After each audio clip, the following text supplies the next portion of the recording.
Hello and what is going on YouTube, it's Runescape here, and today I have a video showing you the upgrade path that you should take from tier 70 all the way up to the end game for the melee combat style in Runescape 3. For those of you that would rather read this in text format, I'd heavily recommend joining the PVME Discord in the description below, as this will have all of the information that you need to get PVM ready, including guides for every single boss, and all of the gear upgrade orders that you should take for each combat style to ensure that you're getting your bang for your buck for all of that hard-earned GP. If this is something you guys are interested in, I'm more than happy for making an equivalent video for each of the combat styles. Just let me know in the comment section down below if that's something you'd like to see. The two main variables that we're going to be using to assess the order of the upgrades is A, how much GP is required, and B, how much of a return you're going to make from investing in said upgrade. This being said, it is assumed that you have at least tier 70 gear, and I'd recommend starting off at band. This being said, it is assumed that you are starting at least tier 70 gear, such as guffins or bandos for your armour, and a barrow's weapon or sunspear for your weapon, as these are all easily obtained at the beginning of your journey to PVM. The first upgrade that you can make on your journey is either the twin fury blades that you can receive for 9.1mm, ripper claws for 3mm, or a Masuda's war spear for 6.6mm. The only relevant information that you need to know for these items are that they are all tier 80 to 85, all relatively inexpensive. The Masuda's war spear also benefits from scythe range, making it a good starting point for Slayer, and the twin fury blades benefit from tier 80 damage and tier 90 accuracy at the same time, making them a great stepping stone for your PVM grind. Next up, your next best investment would be to invest in tier 90 weapons such as Drygores or a scythe.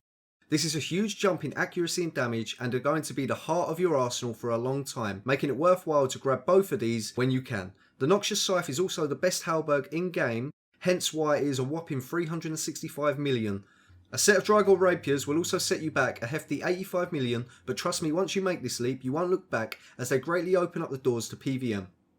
Your third upgrade is going to be investing in the beginner invention perks on your weapons such as Precise 6 and Equilibrium 4. These are both relatively inexpensive whilst greatly increasing your damage. Precise 6 can be made by using 9 historic components and will increase your damage output by 9% for only 1.7mm. You can also get Genocidal on this, which will further increase your damage when on Slayer task.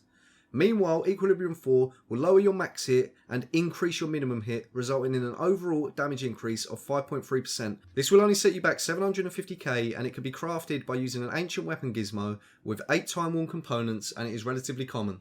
Next up, let's talk about armour. Time to ditch the tier 70 gear and invest in some tier 90 malevolent equipment. The reason why you are opted to invest in this and not tier 80 armour such as Torva and Zaros is because it is relatively cheap at 42mm whilst providing greater bonuses across the board. On screen now are the recommended perk combinations that you want to put on your malevolent. Crackling 4 will increase your DPS whilst only costing around 1.1mm by combining 8 vintage components. The same combination will also give you Relentless 5, a perk that provides the chance to not lose adren when using threshold or ultimate abilities. You can actually receive both of these on the same gizmo by rolling the exact same combination on screen with 8 vintage components at approximately a 1 in 20 chance. This will free up another spot for your gear, enabling you to put on Biting 4 later on. If you have obtained Relentless 5 and Crackling 4 on the same gizmo, I'd heavily recommend putting Biting 2 or 3 for now on your final perk slot for a cheap DPS boost. Next up, Enhanced Devoted 4 is huge for reducing damage by providing an 18% chance to make it so your protection prayers are 100% effective for 3 seconds every single time that you get hit. This is a great perk for any player at any experience level in the game. It can be made by using 8 faceted components at a low cost of 4.4mm. Finally, in terms of perks on your armour, you will want to get some combination of Impatient 4 on your gear. Impatient 4 will increase the average amount of adren that you gain when using basic abilities, helping you build to ultimates and thresholds even faster. There are many combinations that you can have with this perk, such as Undead Slayer or Dragon Slayer, but for cost effectiveness and simplicity we're going to attempt to get this paired with mobile, so that you can use Surge and Escape more often. To get this you will need 7 Zaros, 1 Zamorak, 1 Subtile and 1 Dexterous component in the formation on screen, and this will cost you on average 12.8 million. Next up is Laceration Boots, which will allow you to bladed dive with 2-handed weapons as well as dual wield. Now these aren't the most useful of upgrades for experienced players, however for a newer player they are great, and they also enable you to do Raksha more easily, and due to the cheap price of 2.6mm they are a worthwhile upgrade to kit out your melee gear. Now before I move on, it is worth mentioning that Cinderbane Gloves are the best in slot at any boss that are susceptible to weapon poison. These are hybrid gloves as well, making them not only useful for melee, but all three of the combat styles. So at a cost of 100 mil, you're really getting utility for everything in game. So I definitely recommend picking these up if you're going to be doing bosses that these work on. However, due to this being dependent on what you choose to do in game, I'm not going to suggest them as a concrete upgrade in this video. Next up is where it's best to forget what you know about melee as a combat style and invest in greater Barge. Do not be worried about the steep cost of 345 mil, as this is one of the items in game that make melee a viable combat style in the endgame. The greater Barge ability makes it so that after you barge, you gain 10% bonus damage every 0.6 seconds, up to a max of 6 seconds, but more importantly it allows you to apply channeled ability as a damage over time if you use it within 4.8 seconds, which completely changes the identity of melee as it enables you to get an extra threshold when using your Berserk ultimate ability whilst creating insane burst damage on your opponent. This is not a DPS guide, but basically you need to be out of combat for two abilities which can be easily obtained by using two non-damaging abilities such as Anticipate and Berserk or Anticipate and Freedom. This will make it so that your next channeled ability that you use within 4.8 seconds of barging your opponent, all three abilities, will apply as a damage over time. In practice, you would use the following rotation to maximise your utility of Greater Barge by clicking off the boss, using a defensive such as Anticipate, then Berserking, barging the boss, Cleave, Decimate, and finally your channeled ability such as Assault. The next upgrade that I'd recommend is Greater Flurry, which when used as an AoE on multiple opponents is identical to regular Flurry. However, this really excels when used in single target combat such as when fighting the Ambassador, as the damage per hit increases from 90% damage up to 157%, making this your third strongest threshold to use with melee. Also, for every successful hit, your cooldown for Berserk is reduced by 1.2 seconds up to a maximum of 4.8, meaning that every time you use this in your Berserk, you can get to your next Berserk even quicker, greatly increasing your DPS. This is also the cheapest of the ability codexes that you can get for melee at only 69.3 mil, so definitely don't sleep on this and make sure you get this after you get your Barge upgrade.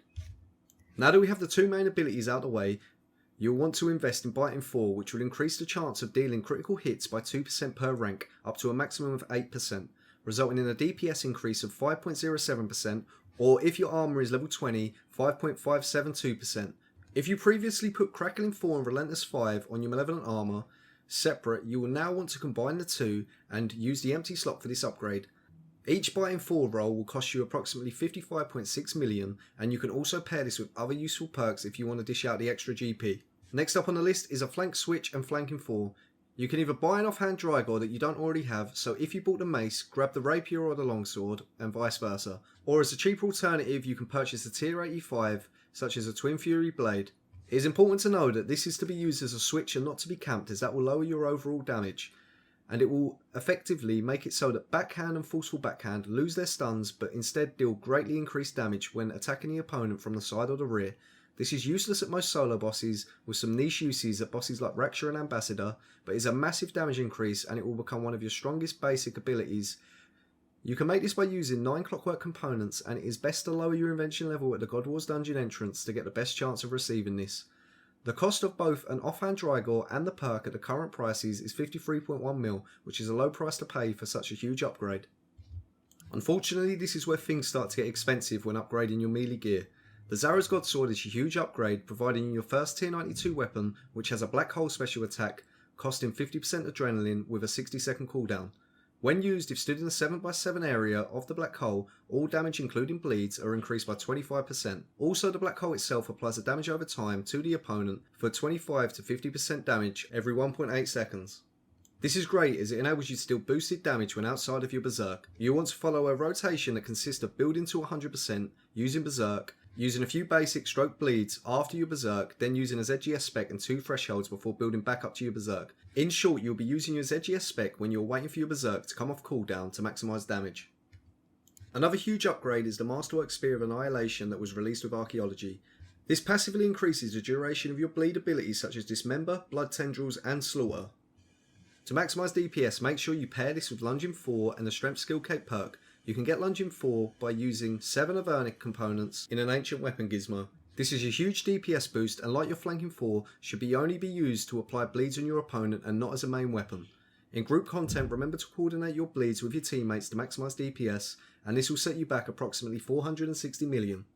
The next upgrade may change place depending on which other combat styles you also use, but the Essence of Finality is a new item that combines the Amulet of Souls and Reaper Necklace together, providing not only the best stats in the game, but making it so that for every successful hit, you gain a 0.1% accuracy boost up to 3%. Your Soul Split also heals over 18% more, and making protection prayers mitigate damage by a further 10%. If this didn't sound broken enough, you can store a special attack weapon inside this amulet and make it so that you can use it with your current weapon, including the tier damage of your current weapon. For example, if you have tier 92 crossbows and you put a dark bow inside the amulet, it will go from tier 70 damage all the way up to tier 92 damage, making it absolutely insane, completely shifting the metas at most bosses in the game. This is a must-have item for any PvM, benefiting all three combat styles greatly. Depending on what boss you do, you may want to opt to grab a Zaras bow and using it with the Essence of Finality. However, similar to the Cinderbane Gloves, I'm going to leave this up to your discretion as it heavily depends on what content you do in the game. This can also be said for the Statius Warhammer. If you're going to be killing bosses that don't need the affinity bonuses from the Statius Warhammer, it is simply not worth buying one of these at this current point, and you're better off saving it to the end of the list. The following upgrades heavily depend on which bosses you decide to kill. If accuracy is an issue, then the tier 99 melee prayer, Malevolence, becomes a greater increase in damage than at bosses where you already have a 100% hit chance, and will provide anywhere between a 2 and 4% damage increase depending on this factor. And at bosses such as Virago, Rise of the Sixth and Telos, it is simply not fun splashing all the time, moving this item up the ladder in terms of priority. This being said, the next upgrade, the Limitless Sigil, is arguably more important as it enables you to get your Barge bleed off when you don't have an adrenaline potion ready, which will greatly increase your damage output, and due to the fact it is drastically cheaper whilst benefiting all combat styles, I'd probably argue it's more important than the Malevolence Prayer itself. Now most of the important upgrades have been done, you want to fully perk out your gear to maximise your damage output using bestinslot perks. First up, for your dual-wield weapons, on your main hand you will want to get Precise 6 Aftershock 1. This is done so that you maintain your Aftershock stacks when using a shield and flanking switch and will cost you roughly 40 million GP. This is made by using 7 Armadyl components and 2 Aluna Junkan components. Your offhand will have Aftershock 4 and Equilibrium 2, which triggers a 3x3 AoE for every 50,000 damage you deal, dealing on average 127% ability damage. This will cost you 138 million and is made using 7 Aluna Junkan components and 3 Time Worn components. Please note that if you settle on just Aftershock 4 and not the Equilibrium 2, you are barely increasing your DPS from having just Equilibrium 4, so keep this in mind if you go for this. On your Zaras Got Sword, you will want to have Aftershock 4 and Equilibrium 2 like before, but you will also want to pair this with Precise 6 and Ruthless 1 to maximise your damage output, and this will cost approximately 30 million and is made by using 7 Armadyl and 2 Time Worn components. Custom fitted trim masterwork, whilst being extremely useful, simply is not as big as an upgrade from your Malevolent in terms in damage and stats. This has a set effect which, when wearing 3 pieces or more, will reduce incoming damage respectively by 30, 40 and 50%, storing it to be dealt back to the player as a bleed across 5 hits every 1.2 seconds. This does not degrade when doing Reaper and Slayer tasks, and it also does not degrade when doing Elite dungeons. Now, despite not being the best upgrade in terms of damage and stats, this gear set is invaluable to players who are learning bosses, as the reduction in upfront damage will improve your confidence and enable you to dish out more damage as you will be less worried about dying, allowing you more time to focus on mechanics and actually killing the boss itself. You need to assess the utility that you will gain out of this armour, as if you are likely to benefit heavily from a DPS standpoint as mentioned before, or you plan to be doing a lot of Slayer and Elite dungeons, then you will probably want to grab this upgrade a lot earlier in your journey. In a similar vein, the Pterosaur Maul will also be a must-have item for anyone looking to do Elite dungeons and any other bosses where the Pterosaur Maul really shines, and will greatly alter how and when you opt to spend your GP. One of the last upgrades that you're going to be grabbing along your journey are the copatches that you can receive from the Magister. These are a tier 92 weapon, but they give you no special effects. These will set you back a hefty 1.2 bill, hence why these are so far down the list. In a similar vein, you can opt to get Flanking 4 and Equilibrium 1 on your flanking switch, and this can be obtained using a combination on screen and will cost you 177.5 mil. This is so far down the list as the actual value you get from this upgrade is very low due to the fact that you will be only benefiting from this when using 2 abilities, which often hit the damage cap anyways. And finally, the last upgrade you can make to your account for melee is buying the Greater Fury Codex, which changes the Fury ability to an instant hitting ability opposed to being a channeled, providing a 10% chance of your next ability landing a crit. And if Greater Fury itself lands a crit, the next ability is guaranteed to be a critical hit as well. Due to the fact that this is essentially a quality of life ability, and it cost 177 million, this is the last upgrade that you should grab on your journey. Thank you for making it to the end of the video, and hopefully this clears up some confusion many players have when upgrading their melee gear and weapons. If you enjoyed this and want to see a guide for mage and range, then hit the like button and subscribe to the channel so you don't miss out on any future content. Thanks for watching.